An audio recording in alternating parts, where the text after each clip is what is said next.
আসবে, শাসক যাবে, কাগজ আমরা দেখাবো না। শোষক আসবে, শোষক যাবে, তবু কাগজ দেখাবো না। যতই মারো জল কামান আর যতই ছোট টিয়ার গ্যাস। ভালোবাসা আর বিপ্লব বুকে ভয় তো পিছু হটবো না, কাগজ আমরা দেখাবো না। এদেশ আমার, এদেশ সবার, বিসমিল যে শ্রীরাম প্রসাদ। ধর্মে ধর্মে বিভেদ করে আজকে তুমি বাঁচবে না, কাগজ আমরা দেখাবো না।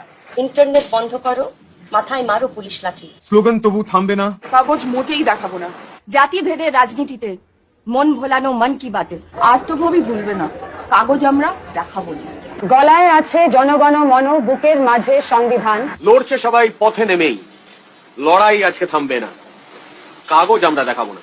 জাত নয় আজ ভাত দে বলে 150 কোটির আবাদি। SIR হচ্ছে, হবে, কোনোভাবেই এটাকে বাধা দেওয়া যাবে না। কিছু সেলিব্রিটি রাজ্য সরকারের সাথে তাল মিলিয়ে বলা চলে, তারা বলে যাচ্ছেন কাগজ আমরা দেখাবো না। অর্থাৎ কাগজ আমরা দেখাবো না, তাদের বুকে অনেক জ্বালা, তাদের বুকে বিপ্লবের আগুন, তাদের বুকে বন্দে মাতরম, তাদের মুখে জনগণ মনোযোগী, সমস্ত কিছু তাদের বুকে, কিন্তু কাগজ দেখাবো না। সাধারণ মানুষকে ভরকে দেওয়া এক কৌশল। এদের উদ্দেশ্য কি জানি না, কিন্তু আমি অনুরোধ করব প্রত্যেকটা সাধারণ মানুষের কাছে, এই যে সেলিব্রিটি যাদের আপনারা সেলিব্রিটি বলেন, এদের অ্যাকচুয়ালি কোনো কাজে লাগে না। আশ্চর্যজনকভাবে কখনো ভেবে দেখেছেন এরা আপনার কোনো উপকারে এসছে?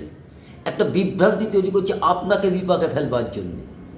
তারা বুঝে নিক তাদের মাথায় কার হাত আছে কার হাত নেই, সেটা পরের প্রশ্ন। তারা বাঁচবেন কি বাঁচবেন না পরের প্রশ্ন। আপনি আমি কিন্তু জানি না যে এই সেলিব্রিটিরা আপনাকে বলছে দেখাবেন না, কিন্তু তারা দেখিয়ে বসে আছে। অর্থাৎ আপনার বাড়িতে দেখুন, একটা জিনিস চিন্তা করুন, কত সুন্দর কথা।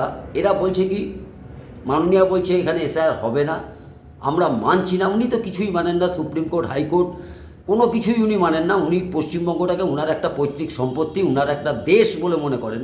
ওনার কথা ছেড়ে দিন। এই মাননীয় আইন এক সময় বলেছিল যে বাংলার মানুষ আপনারা কেউ আধার লিঙ্ক করবেন না।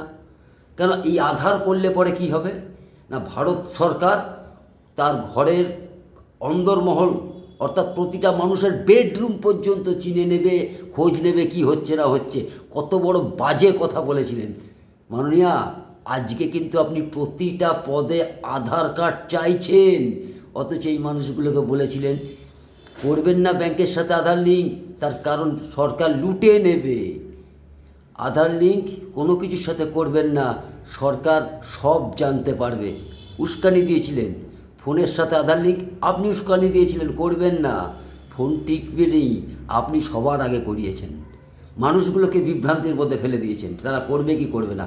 আমি বলছি কাগজ আপনার নয়, আমরা কেউ সরকারের বাইরে নই। সরকারের দেওয়া কাগজ, আজকে যদি বলুন আপনার প্রাইমারি স্কুলের সার্টিফিকেট, সেটাও সরকারিভাবে দেওয়া। আপনার জমির দলিল সরকারিভাবে দেওয়া, প্রত্যেকটা জিনিস সরকারিভাবে দেওয়া। আপনাকে এটা দেখাতে হবে। আর এর পরিণাম, না দেখানোর পরিণাম যা হবে, হাজার চিৎকার করেও কিচ্ছু করা যাবে না। ইলেকশন কমিশন যখন বলেছে যেটা দেখাতে হবে, তো দেখাতে হবে। এটা রোধ করবার মতন ক্ষমতা কারোর নেই। কাজে বিভ্রান্তি নয়, SIR শুরু হবে। আপনার যতটুকু ডকুমেন্টস ততটুকুই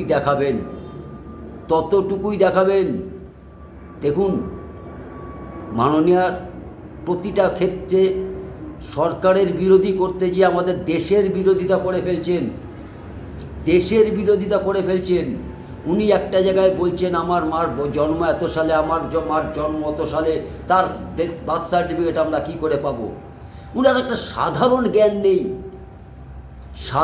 নেই, উনি অশিক্ষিত বলা চলে। তার কারণ ভারতবর্ষে কবে থেকে বার্থ সার্টিফিকেট ইস্যু হয়েছে এটাও হয়তো উনি জানেন না। অর্থাৎ ভরকে দেওয়া মানুষকে, যেন তেন প্রকারণা এলোগেলো করে দাও, যাতে মানুষ স্থির না থাকতে পারে। SIR তো প্রতি বছরই হয়, বলতে গেলে SIR প্রতি বছর একটু খোঁজ নিয়ে দেখবেন, ফি বছর রিভিশন হয় ভোটার লিস্টের। এটাও হচ্ছে। সরকার এবার নথি চেয়েছে, ইলেকশন কমিশন নথি চেয়েছে, নথি দিতে আপত্তি কোথায়? কাজেই এদের এই ভরকানি, এদের পেছনে উদ্দেশ্য আছে। আর এরা এই ভরকানোর জন্য টাকা পায়, আপনি আমরা কেউ টাকা পাবো না। আমরা বিপদে পড়ব, সেই বিপদের হাত থেকে নিজেদেরকে রক্ষা করবার জন্য কেউ পাশে এসে দাঁড়াবে না। কাজেই যতটুকু কাগজ যা আছে রেডি রাখুন, নির্বাচন কমিশনের পক্ষে থাকি, দেখি নাম আমাদের কে কাটে।